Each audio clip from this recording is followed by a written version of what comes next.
If there's one skill, one concept, almost a secret to all martial arts, it's called body mechanics. How we move, how we connect our whole body as one unit is almost connects all martial arts together. It doesn't matter if it's striking arts, grappling arts, ground fighting, stand-up combat, weapons concept, combat. How we move our body mechanics, is truly the secret to mastering all martial arts.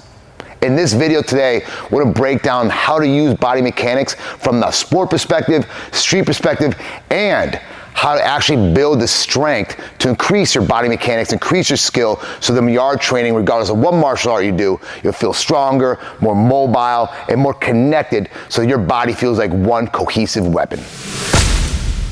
Okay, today's subject, body mechanics, an interesting subject, because most people, when they are sending punches, they only use the power of the arms. They are punching the back maybe because they are training and they are like pa, pa, pa. They can hit really fast, but in truth, not too much people understand how the body mechanics works, okay? In this way, if you start thinking about body mechanics, you are gonna hit hard, you're gonna move your entire body, you're gonna be protected, so has lots of benefits thinking about the body mechanics. So I bring for you today a simple drill for start thinking about how to connect and how we move your entire body to generate more energy in your attacks, okay? So we're gonna start in movement, we don't start stop, okay? We're gonna start in movement, and instead of sending only my punch, I'm gonna preload, I'm gonna move my shoulders, I'm gonna connect with my hip, with my knees, and from here we are gonna send out our punch. So as you can see, it's not the same making this or preloading and make it that punch. From here we are gonna cover our head, and instead of sending the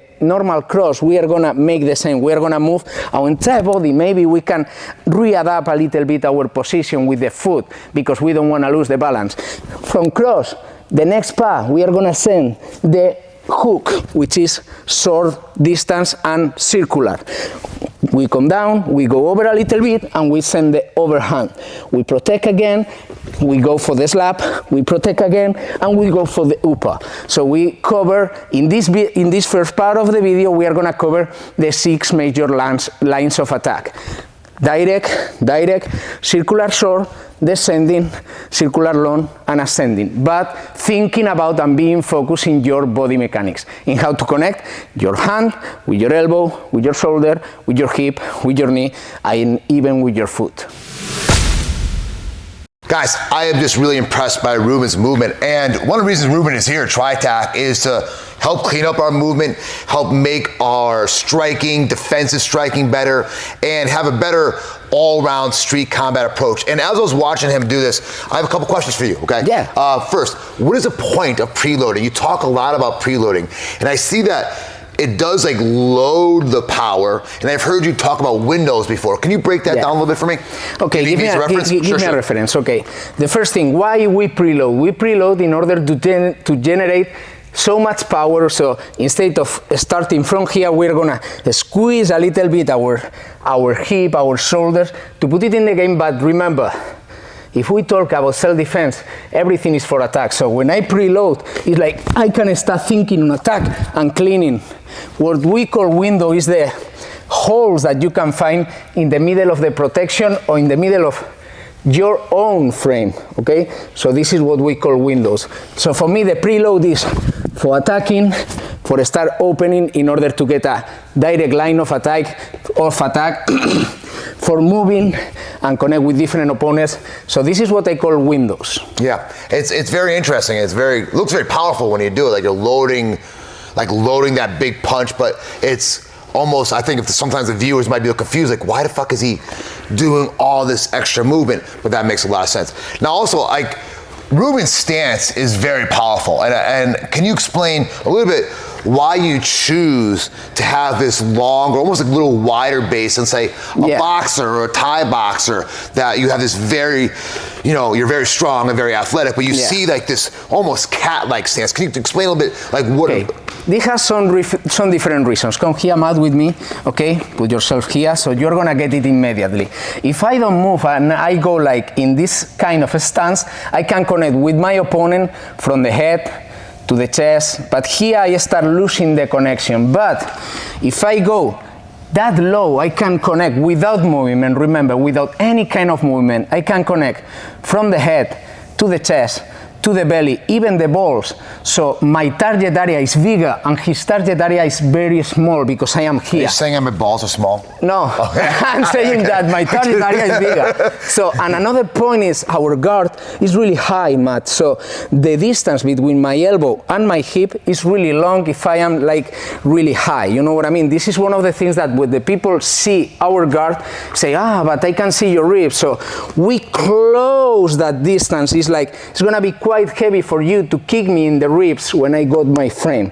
Okay? Makes sense what I'm saying? Yeah, because I think a lot of people, and myself included, when they first see like the framing, they're like, oh, you're just gonna get kicked in the ribs or punched in the belly. I'm like, yeah, but then when you look at that, I'm like, good luck. like where to, and it's not in there. So yeah, I just think your stance is very unique, but also very, very powerful. And can you just get in your stance again? It's something that I remember when I was in Spain learning from Ruben, like if you notice his heel is always off the ground. And to me, it's like putting the car in drive. Like that's body mechanics. Like he just looks like a fucking cat ready to explode and beat the shit out of me. So very, very cool. And I love that drill. And would you mind showing that drill too with the elbows? Because we did it the other day. The Absolutely. Same drill. You did a punching drill and then how it works with the elbows. Absolutely. If you pay attention, when we send a punch out, the punch is connected with my elbow. So why you limit your head? Why you limit your brain to do only the exercise with the punches? We can develop the same skills using our body mechanics, doing the same drill with our elbow. So from here, instead of sending my jab, I'm gonna use the same body mechanics to send my elbow. From here, I'm gonna send my other elbow. It's like jab, cross. It's like 1, 2, 1, 2. Then we go for the hook. 1, 2, and then the hook, circular elbow. Then we go for the overhand, descending elbow. We cover and we connect with our entire body. We go down, then slap is gonna be like a wing, and then for the uppercut, we're gonna send a ascending elbow. So you can develop, when we talk about body mechanics, you can develop your skills with any weapon that you use for attacking your opponents. Okay, let's take this body mechanics lesson and apply it to Jiu-Jitsu. And I'm gonna focus mostly on Japanese Jiu-Jitsu or stand-up combat. And we're gonna use a Tai Otoshi throw as well as Kote Gaeshi. I'm gonna fuck that name up, Kote Gaeshi wrist lock. And for you sport guys out there who think these wrist locks don't work, just try it out. You'll actually like it a lot. They're just really quick kills. So actually, let's start with that. And I'm gonna start right now from a single collar tie. Cole, I'll put you over here. I'm gonna talk deeply about what my body is doing, because one of the biggest revelations for me during my martial arts career of over 30 years doing this, that when I started looking deeply into, let's say, boxing footwork, boxing, like, you know, and getting this body mechanics of loading and unloading our feet, connecting our hips, shoulders, body, that I started realizing, yeah, it's all the same. So sometimes we call this Aiki footwork, where I am going to be using my whole body now. I'm just going to attack this wrist. I use my whole body to come over and get into a Russian, almost like I'm throwing, boom, a left hook, all right? So from here, and I'm gonna change the angle so you guys can see it, but we're in this traditional collar tie. I'm not just gonna be like, hey, Cole, look, we have your arm over here. I'm gonna use my whole body, my shoulders, my hips, boom, and get on top of that arm. Look, I feel like I'm throwing across. So let me turn over there so you can see. Boom, boom, I'm on that arm. Now, when I connect, there's a deeper lesson I have on this guy, so I'm not gonna go too deep into the nuances of the Kote Gaeshi. But now when I have that arm, I'm gonna just backstep and drop, boom. If you look at my body, came over, boom, that's like throwing a strong punch, strong, throw almost, and then we're gonna come around, bam, now I'm loading the other side. So it has to come from our hips. It has to come from our feet. My arms are just representations of what the technique is. So from that collar tie, boom, I get over, and maybe I even walk it in, bam, and drop them down, okay? Very, very fun technique, very applicable for self-defense or street combat. These wrist locks do take time to truly understand and really get good at the connection, but once you get that body moving properly, it shows up. One of my students loves to do this. If his opponent has a lower guard, boom, he'll grab over the top. But he's not just grabbing down, he turns in, boom, and then whoop, right back. And so that body mechanic of turning and loading and unloading those hips is very, very, very powerful. One of my favorite Japanese jiu-jitsu throws is Tai Otoshi. In fact, almost all Japanese jiu-jitsu throws are my favorite. But Tai Otoshi is one that really works well for my body. And we happened to do this last night in class, and it brought up again this subject of body mechanics. I'm gonna show you the footwork first, because it's a little different, but you're gonna start seeing how this works. So imagine I'm in that collar tie position. I'm stepping forward, boom, okay? And as I step forward, on a back step onto that heel, or onto that ball of my foot, boom, and then stick my foot out and to trip him. So like it's very rotational power, as well as, again, loading and unloading those feet. So when I use Cole now, I'll go direct to the camera first, and I'm gonna connect my right foot to his right foot, all right? And as I'm doing that, I'm gonna slide in and clamp on a lat. Later, we'll show you a whole detail getting onto the pinch headlock, but right now, just keep on the head. And for you guys who are learning this, you have to make sure you have a strong connection to the lat. If I'm loose here, all it does, Cool, is takes my back. Oh fuck, that sucked, okay.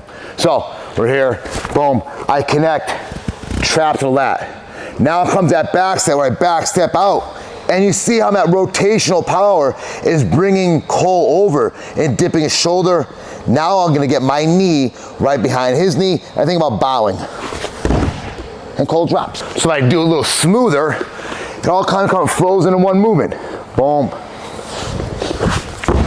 And we have a nice Tai Otoshi throw. You cannot do that. I can't throw a grown, strong-ass man by like, hey, like, get over my leg. Like, I have to use my whole body at once. And it all starts with my footwork. One of the big concepts I talk a lot about when I'm teaching grapplers is that if I like, there's no static energy.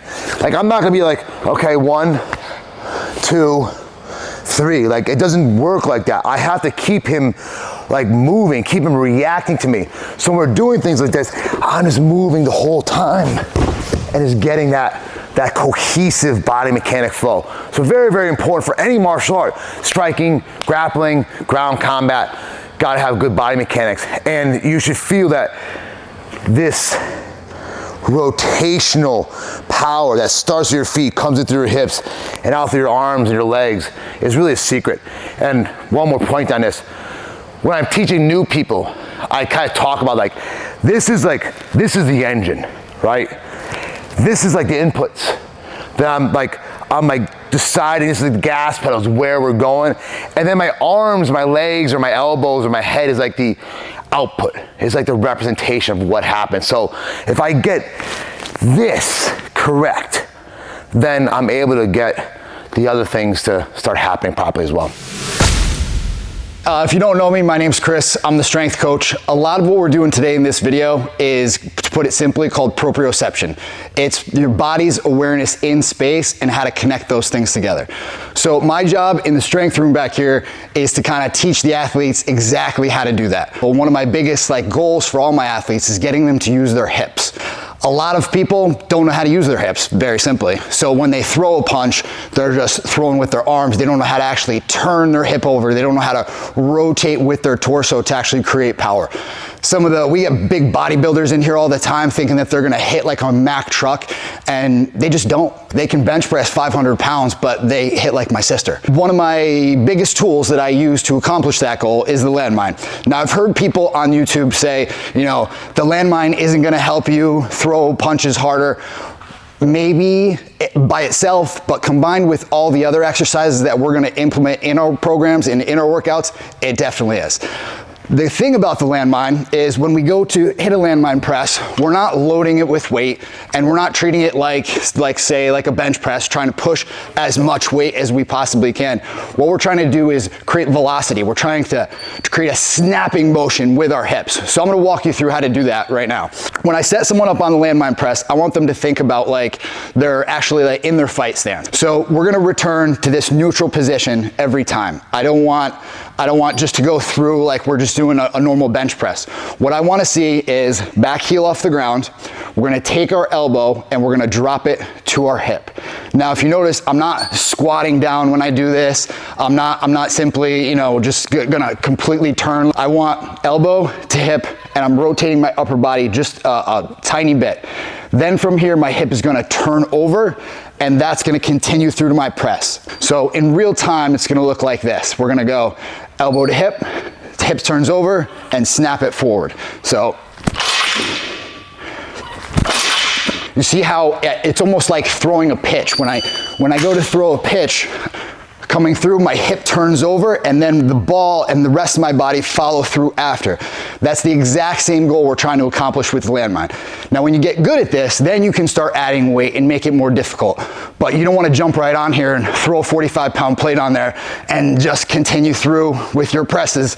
You want to actually make sure you're returning to neutral every repetition. So, and then I return to my neutral position, because part of loading that hip is actually starting right here, dropping down, and then turning that hip over. You see, it's a small, subtle movement, but when that elbow connects, my first movement that's gonna happen is my hip is gonna turn over.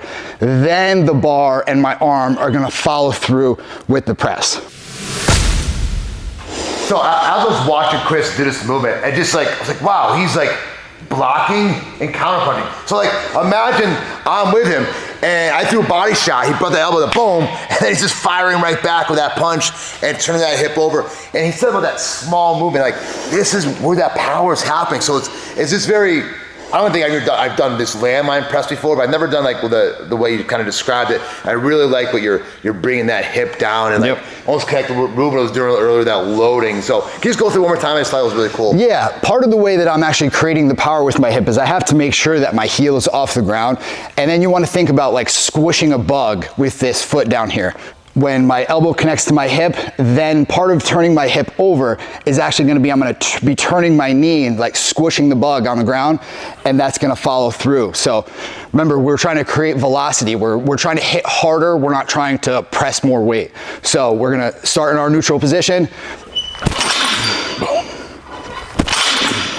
No, it's funny, it's a really good tip about switching above. I don't know if you see this, but sometimes when I teach striking, guys like rock up onto their toes and all that, but getting that connection to your instep, or I'm sorry, getting the connection to the ball of your foot, squishing above, really cool cue. And remember, this solely by itself is not going to solve all your problems and make you hit harder. So I'm not gonna hit stronger than my sister? We combine this with a multitude of other exercises that's gonna, we're trying to build the complete fighter. That's all I got for this.